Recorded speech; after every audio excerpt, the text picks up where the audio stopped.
Good time mo. Congrats. Thank you. Pero dakal ka nung dakal. Wapin na. Kasi mga laulakan. Gusto mo yan, ah. Alis ka may nikwa. Oo. Siya yung nanalo ng ano, ng bed. Thank you. Okay, thank you. Oh, siya yung nanalo ng ano ba? Mattress. Oh, mattress kay Kuya Tons. Oh, mukha siya mattress eh. Kay Kuya Tons TV. Siya nanalo. Deserve niya. Kasi nung ano, nung grand opening ni Kuya Tons, sipag-sipag niya doon sa ano eh, doon sa venue eh. Siya yung kumanta nung ano kasi title nun? Isang Linggong Pag-ibig na walang S. Siya yung nauna bago ako. Kaya kaso natalo siya. Nabanggit niya yung S. Tapos sa sumunod ako na, kaya medyo meron na akong idea sa mga lyrics. Kaya napagandahan ko na. Ano yung pa-challenge ni Pops Bry Motovlog. Yo, what's up sa mga kapwa ko tao? So sa video ngayong araw, libot lang tayo dito sa amin. Nagpagas muna kami kasi malapit na tayo dun sa warning bar, which is 2 bar. Marami pa yun actually, kaso lang, ayoko lang nakikita yung warning sa sa dash nung motor, kaya nagpagas tayo. Tapos na-meet din natin dun, or nakita din natin dun yung yung nakasama natin dun sa grand opening ni Kuya Tons sa shop niya. Siya yung nanalo nung mattress ni Kuya Tons, so congrats sa'yo kung nanonood ka.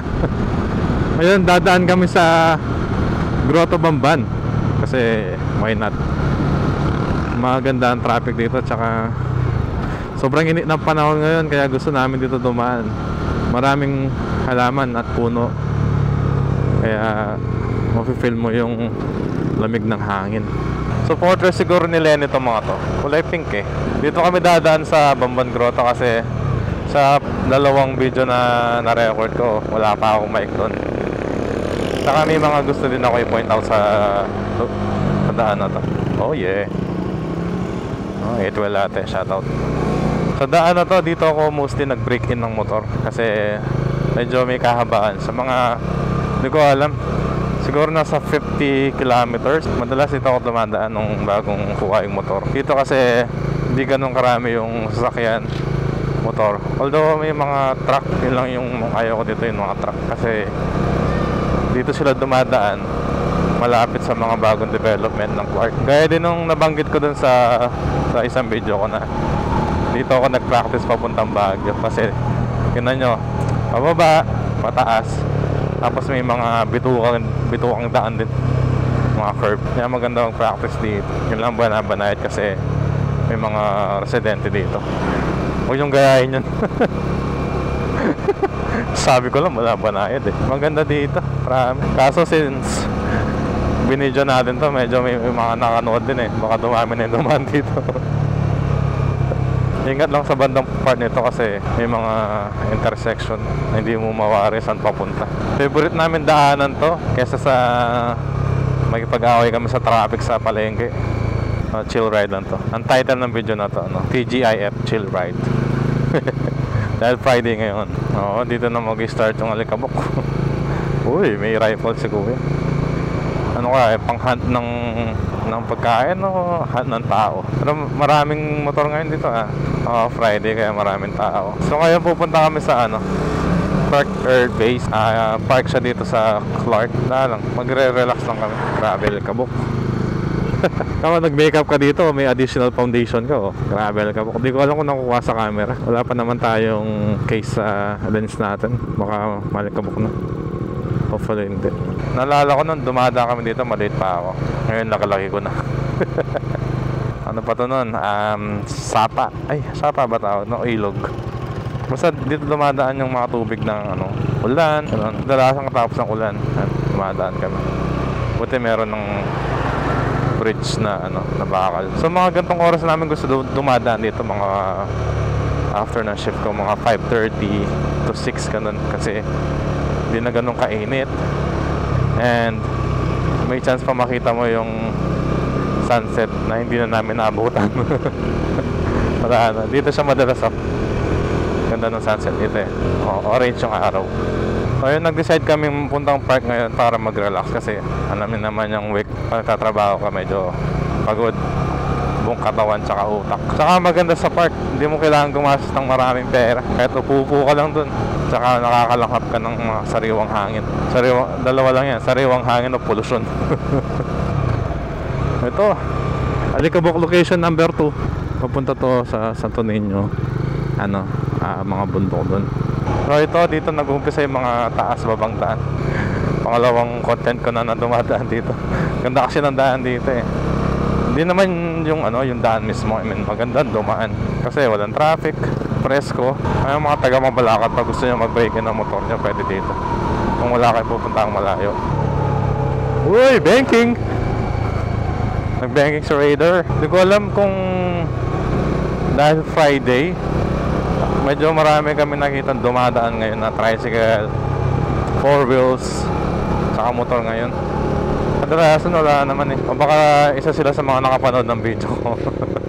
Yun lang, ingat lang kasi hindi pwedeng ganun kabilis dito. Yung mga residente dito, mga pataka na dito sa daan nila kaya nilang magtakbo ng sobrang bilis. Dito may mga din dito, mga motor shop. Feel ko mura kasi hindi sila ganun ka-expose sa mga tao. Hindi ko lang alam. Di ba sa mga pwesto, yung mga looban yung mga mura. Tapos yung mga pwesto na madaling makita ng tao yun. Kaya na-apektuhan din yung mga price nila. Pipilitan silang itaas yung price para ma-compensate dun sa binabayaran nilang renta. Dito kami sa favorite part namin. Dito pataas to. Bundok kasi to ginawa nilang daan. Malamig yung hangin dito.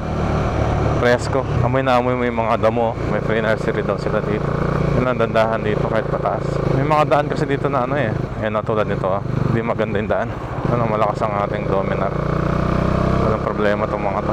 So nakikita nyo Ayun, nakikita nyo pataas tayo. Ang ganda, di ba? Parang Baguio lang.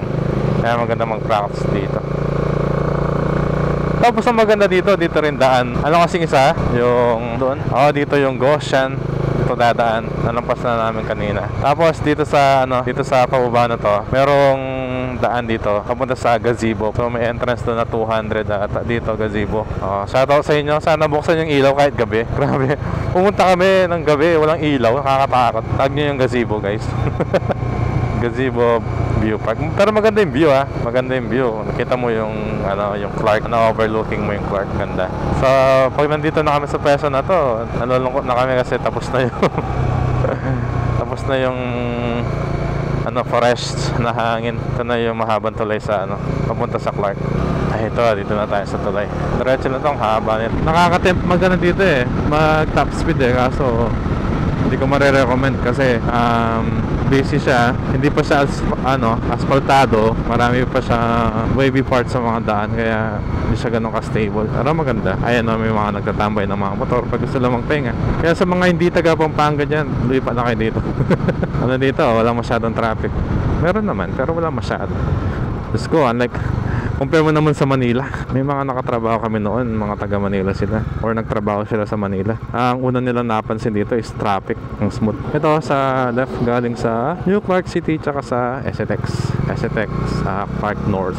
Wala akong masyadong experience sa daan sa Manila pero base sa pagkaka-describe nila sa akin, sobrang hassle daw ng traffic. Dito kasi yung traffic dito, parang yun na yung pinakamaluwag nila sa sa Manila. Dito sa Clark, pagpasok mo ng Clark, walang traffic dito na mutandaan. Saka since maraming mga gwardiya, so safe ka dito. Daming tao dito sa Marcos Village to. Daming tao sa Marcos Village. Nandito yung mga kapatid nating mga Aita.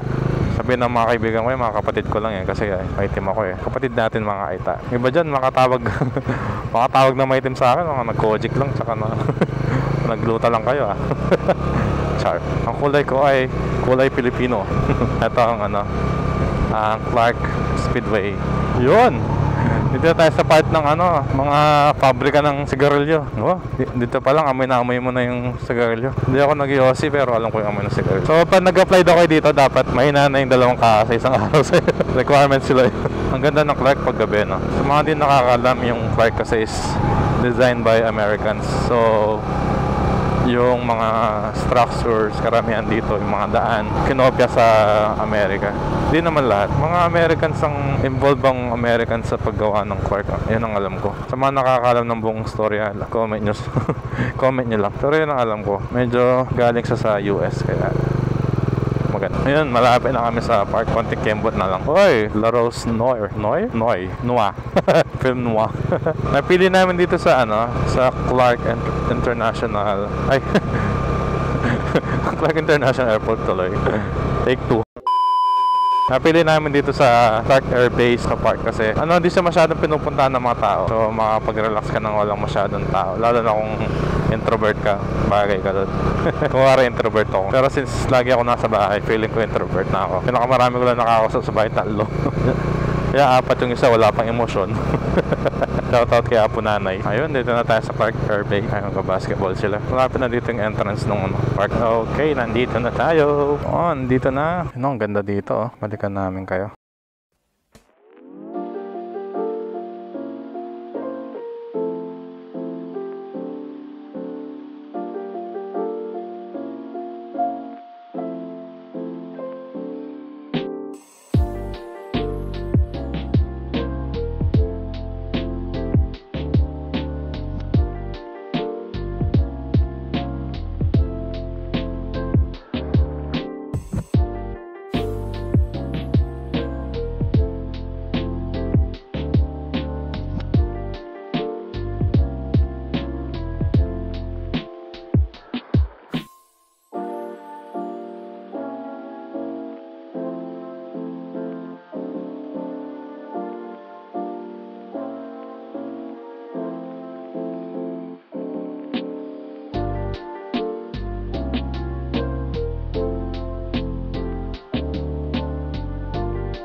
Hello mga kapwa-tao. Dito kami ngayon sa Clark Air Base. Sayang dumating kami, gabi na. Ayan o. So, gabi. Wala masyadong tao. Tapos, ayan yung cafe. Ayan, simple lang siya. May pagka-Spanish yung style ng cafe. Ito yung mga, helicopter. Tapos sa kabila, I believe this is a fighter jet, diba? Sayang lang, di na sila gumagana. Magagamit natin sila sa mga pananakop ng China. Joke. At ito ang ating magandang back ride. Diba? Happy yarn. Ito isa pang jet, Air Force jet na merong Christmas light. Ayan o. Ayan pa doon. Punta natin yan. Sakto kami Kami yung kamilang tao dito. Actually nirentahan ko talaga to para sa amin.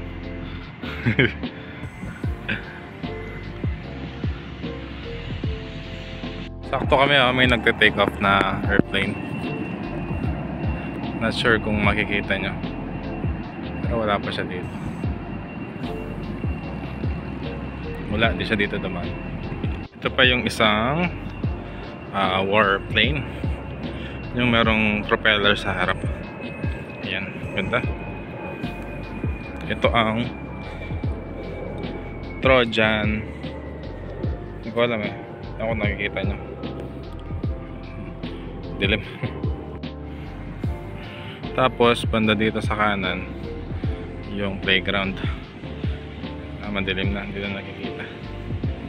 Tapos ayun yung cafe.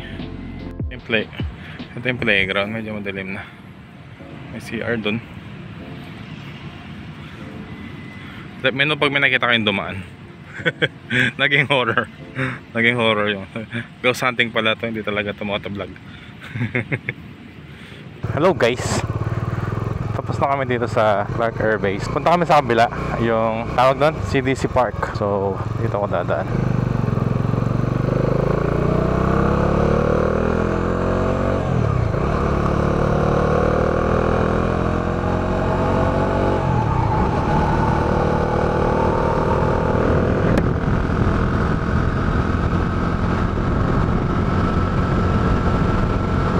Dito na kami sa CDC. Usually dito kami nagpa-park sa may motor. Kaso napagtripan yung top box ko. Kaya doon na lang kami sa mga sasakyan.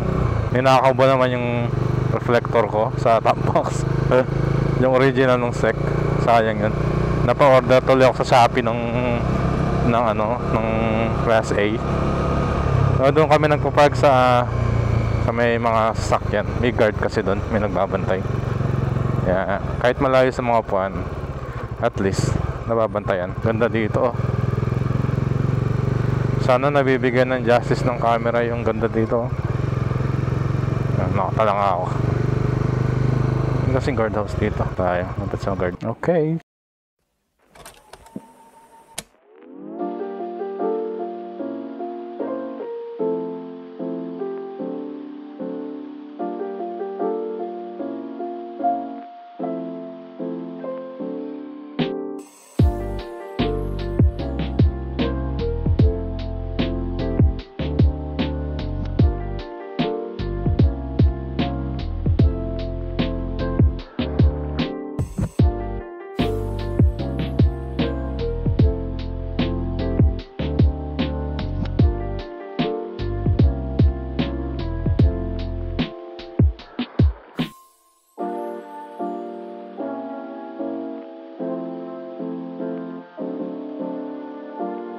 So, dito kami ngayon sa CDC Clark.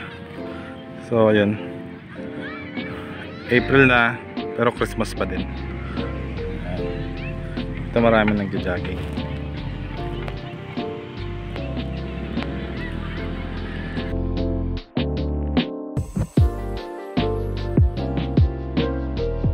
So ayun, mga kapuso, uwi na po ako. Pauwi na kami. Maraming salamat sa mga nanood. Naisipan ko dito na mag-outro kasi maganda yung view. Sana nakita nyo. Ayun, kung nagustuhan nyo itong video na to, huwag nyo kalimutang mag-like and subscribe sa ating YouTube channel. And like and follow naman. And share nyo na sa mga kaibigan nyo kung sa Facebook kayo nanonood. Ayun, maraming salamat po sa mga nanood. Kung may mga suggestion kayo, comment nyo lang and try natin gawin. Ayun, maraming salamat and ingat palagi. Joban out. Peace.